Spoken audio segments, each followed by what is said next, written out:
इसे तो ईमान वाले कहते हैं रब्बाना आतिना फिद दुनिया हसना, ए हमारे रब दुनिया में भी हमें ऐश और आराम वाली ज़िंदगी अता फरमा, व फिल आखिरति हसना, और आखिरत में भी ऐश आराम वाली ज़िंदगी अता फरमा, वक़िना अज़ाब अन्नार, और जहन्नुम के अजाब से हमें बचा।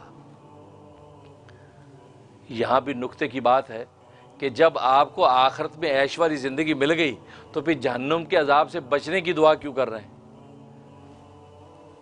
क्यों ये क्यों कह रहे हैं कि वक़िना अज़ाब अन्नार? जब फिल आखिरती हसना, आखिरत में भी ऐश की ज़िंदगी मिल गई तो फिर आप ये क्यों कह रहे हैं कि वक़िना अज़ाब अन्नार? जहन्नुम की आग से जहन्नुम की आग से बचेगा तभी तो ऐश वाली ज़िंदगी मिलेगी। अल्लाह अकबर, क्या बात है सरकार दो आलम सल्लल्लाहु अलैहि वसल्लम और अल्लाह तबारक व तआला के कलाम की जामियत।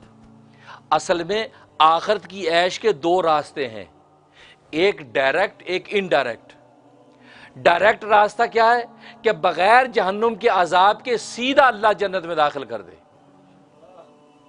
और इनडायरेक्ट ये कि जहन्नुम के अंदर वो गुनाहगार मोमिन अपनी सजा भुगतने के बाद अब ऐश वाली जिंदगी में जाएंगे। तो चूंकि दो रास्ते की बिल वास्ते की बिला वास्ता, बिल वास्ता ये था कि अजाब भुगतने के बाद अब अल्लाह उनको जन्नत में दाखिल करेंगे, और ये कि बिला वास्ता बगैर अजाब भुगते डायरेक्ट सीधे जन्नत में दाखिल होंगे। तो वक़िना अज़ाब अन्नार कह के बंदे ने कहा अल्लाह मुझे वो ऐश वाली जिंदगी चाहिए जो डायरेक्ट सीधा मुझे जन्नत में दाखिल करना, मुझे जहन्नुम के अजाब ना भुगतना पड़े, जहन्नुम के अजाब में ना डालना, मुझे सीधा जन्नत के अंदर दाखिल करना।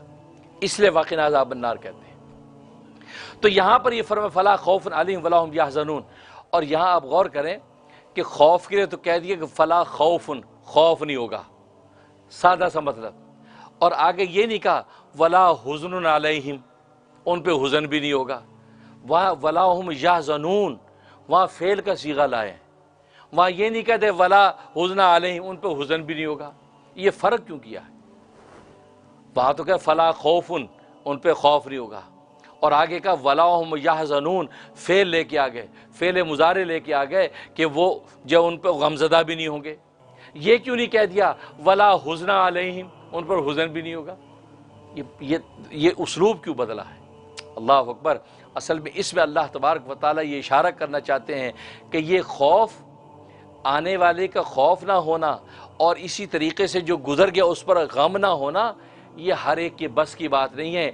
जिस पर अल्लाह तबारक व तआला की ख़ास रहमत होती है, जिनको अल्लाह अपनी विलायत और मार्फत अता कर देते हैं, जिनको औलिया कामिलीन कहते हैं, औलिया अल्लाह कहते हैं, अला इन्ना औलिया अल्लाहि ला खौफुन अलैहिम वला हुम यहज़नून। तो औलिया अल्लाह को अल्लाह तबारक व तआला अपने ख़ास ताल्लुक़ की वजह से ये मकाम अता करते हैं कि उन पर ना कोई खौफ होता है और ना किसी किस्म के गम में मुब्तला होते हैं। वरना हर एक की बस की बात नहीं है कि गुजरे हुए वाक़यात को भुला दे, क्योंकि आने वाले वाक़यात का तो नक्शा दिमाग में है ही नहीं। एक धड़का है कि यार पता नहीं हो जाए, क्या पता तूफान आ जाए, क्या पता नहीं ना है, लेकिन जो हो चुका वो तो डन है, वो तो हो चुका है। आपकी कोताही से कोई नुकसान हो चुका है, कारोबार डूब चुका है। अब ये गम जो है ये कल्ब से नहीं निकलता। सुबह शाम इंसान सोचता हो मेरा कारोबार ठप हो गया, मैं बिलियनर था, ओह मैंने क्या गलती कर दी, मैंने ये, वो जो गम है वो इंसान की तबीयत से नहीं निकलता। इंसान सुबह शाम उसकी उधेड़-बुन में रहता है। फरमाया कि जिस दिल को अल्लाह अपनी मोहब्बत का पानी पिला देते हैं उस दिल से वो गम निकलेगा, किसी और दिल से निकल ही नहीं सकता। लिहाजा कितने बड़े बड़े लोग हैं कि जो उस गम की वजह से हार्ट अटैक का शिकार होकर मर जाते हैं।